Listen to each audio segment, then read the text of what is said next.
O muli, ako po I would like to inform the YouTube company from the US that we always wanted to help people in the community. They will be educated. That's right. When it comes to litigation, when it comes to bill of the hospitalization, Yes. when it comes to claim of centennial, when Opo. it comes to litigation, di ba? Opo. Sa mga demandahan ni Brother Tony. At saka, We always also help those parenthood. opo, Diba? opo.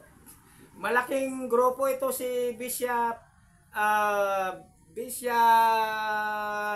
Jesus Liantada. And not only that, Masipag ito. okay, not only that, we also wanted to help the pasadyos na lamang. Tawang-tawa siya.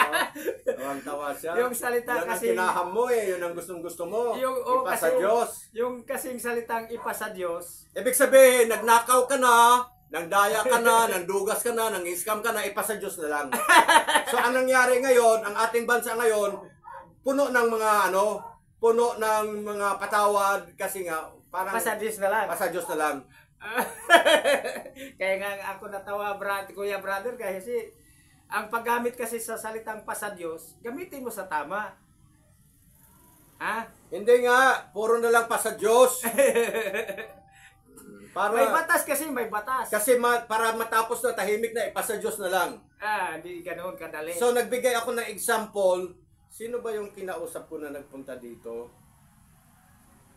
Na, kung ang anak mo nasagasaan, dinala sa hospital, hindi ka ba manghingi ng bayad doon sa damage ng hospitalization? Manghingi, hindi. Manghingi, siyempre. Okay. Pag namatay siya, hindi ka ba manghingi ng pampalibing? Siyempre manghingi, ayon sa batas. Pero ang sabi ng kaibigan ko, ipasadyos na lang. Mali yun. Alam paggamit kasi mga kaibigan sa salitang pasa Diyos, gamitin mo sa tama. Kasi parang parang espada kasi ang salita ng Diyos na dalawang tabak magkabila. Pagka hinataw mo siya na hindi mo alam gamitin, bibilta sa'yo, ikaw masugatan. Yan yun.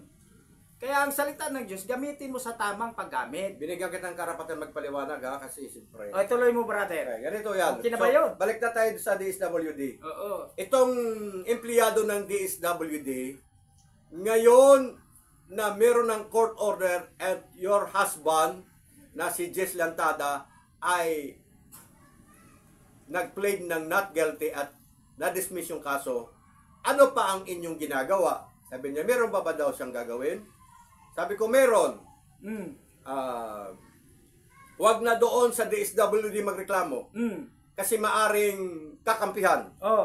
Doon na sa Civil Service Commission. Okay, mayari. Salamat, brother, sa magandang payo. Civil Service Commission lang o sa Ombudsman? Hindi, una muna sa Civil Service Commission para matanggal sa serbisyo. Tama yun. Sige, gawin mo yun, Bishop, ha? Yun namang sinasabi. Narinig mo. Yung namang sinasabi mo na sa Ombudsman, yung wala na siyang mapipensyon. Pwede ba mag-proceed sa Ombudsman after Civil Service Commission? Magkaroon ng endorsement kung sakaling dalhin niya pala sa... Pwede silang pumunta sa Ombudsman, pwede naman... alam mo naman ngayon, nabibili ang batas, ano ka ba naman? Hindi rin.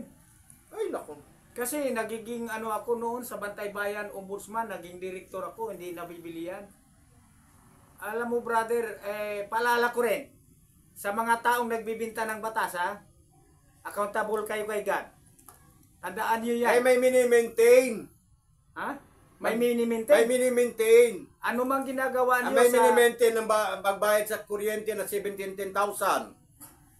May binabayaran ng bahay kondominyo. Ang sabi ng Biblia, masapatan na kayo sa inyong mga sweldo. Kapag humingi ka sa Diyos ng wisdom, bibigyan ka naman ng tamang kaisipan para wag kang mangungurakot. Masama po yung mangungurakot. Okay. Wala, masama mangurakot. Ang tanong ko sa iyo, si Jesus Lantada ba, dapat ba siyang magreklamo? Ipasa Diyos. Dapat magreklamo. Bakit? Ang batas kasi, Bishop, Alam ni Bishop yan, na ang batas ay batas, hindi butas. Gagawin yan talaga para magkaroon sila ng tinatawag na sagutin. Bishop ha, pag hindi mo yan itinutuloy sa kinakaukulan para yung tao madisiplina, ikaw ang paparusahan ng Diyos, kaya ituloy mo yan. Yun! Oh. Yun ang